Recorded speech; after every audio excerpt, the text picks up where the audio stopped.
Okay, so I'm just down at the post office here, and we're just going to play a little game called Guess the Import Duties. For anyone who's ever imported anything to Ireland from America, you'll know that when you import something, you have absolutely no idea what the costs are going to be. So I know what the declared value is, but I have absolutely no idea what the fees are going to be. So hopefully it's not too much. We'll see you in a minute. Okay, so this is Vortex Matting. This is what I've ordered. This stuff is amazing. I have a banjo pan, as you know already, and the banjo pan is just fantastic. It works really, really well because of the Vortex Matting. The banjo itself, when you're panning it, you can get through a 5-gallon bucket in probably, say, about 8 minutes. You just pan it through so fast. Once you mix it together and it stratifies and goes over this, it catches every grain of gold. In fact, actually, the day I got the banjo originally, what I did was I got the system set up and I ran stuff through it that I previously discounted as tailings, and I was finding gold. So that's how good this stuff is. What I'm going to do is I have a sluice outside that is approximately 4 feet. And what I'm going to do is I'm going to put this into it and glue it all together. And hey, this should be good. Right, stay tuned for the next part. Okay, so this is the component for the sluice that I have. There's 2 different ends to this, so I just wanted to mark it just. I know it's a bit obvious, but I want to make sure I get everything in the right place, go in the right direction. A lot of people when they're working will tend to use a bench. My bench consists of 2 wheelie bins. Well, that's just how I roll. So this is a girder for supporting cables in a retail store, and what I've got is there's a series of holes in it, but it doesn't really matter because the Vortex Matting, as you know, unlike the minor spots where there's a series of holes through it, the Vortex Matting is essentially a carpet, so it'll get caught on top and we won't have that issue.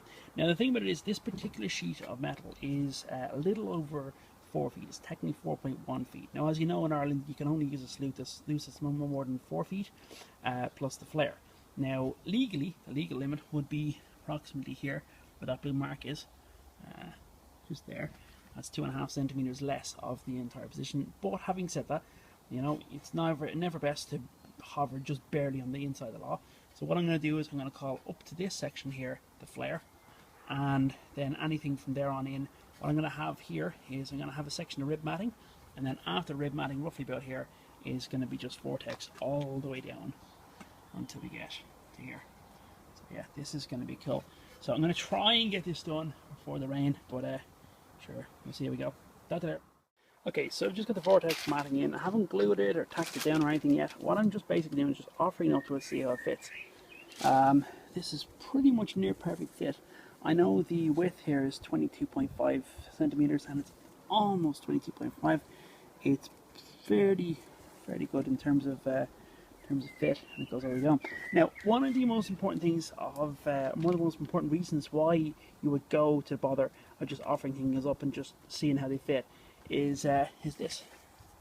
We've got rib matting here, right? But I don't know if you can see the height difference. So because of the Vortex, because it's so thick, the Vortex sits higher than the rib matting, which is definitely something you don't want. So what I have is a section of roof felt. What I'm going to have to do is put the roof felt in first, and then put the rib matting on top, just to try and align the height, because otherwise what will happen is material will come along here and then have to jump over.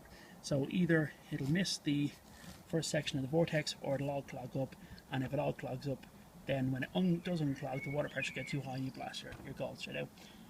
So that's not good. So yeah, it's always important when you're building something, just offer things up to them and see how they go. But yeah, this is going to be fun. Right, keep going. Okay, so remember earlier when I was saying that I needed to get the Vortex matting at the same height as the rib matting. You can see the rib matting is really thin. Obviously the Vortex is a lot thicker. You can see it just there.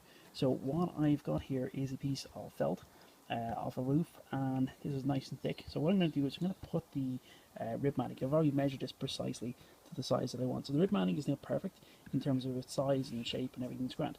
Now it's all perfectly rigid. Now I've to cut this felt to the precise size of the mat. Now the temptation would be to just simply line it up with the end and just simply cut it from over here. Now the problem is that this one is already jagged, so I got plenty of this. So what I'm going to do is I'm going to cut it from back here and just create a brand new line and try and get as accurate as I can, and hopefully we'll have the sluice finished soon. Particular stream. So what I've gone and done is I've gone and set the sluice pretty much. Most of the river runs through. There's a little bit of the river runs out to the side, but it's only a tiny little stream, so there's not really enough flow. So so I have to kind of divert it somewhat. So water still gets through. It's not an issue. So I have a rock down there. It's not that it needed to stabilize, it's just I need to put a bit of weight on the end to give it a bit of an angle. Then I have to put a rock here as well, just so that it would actually, again, kind of have a bit of weight to it so it would flow correctly.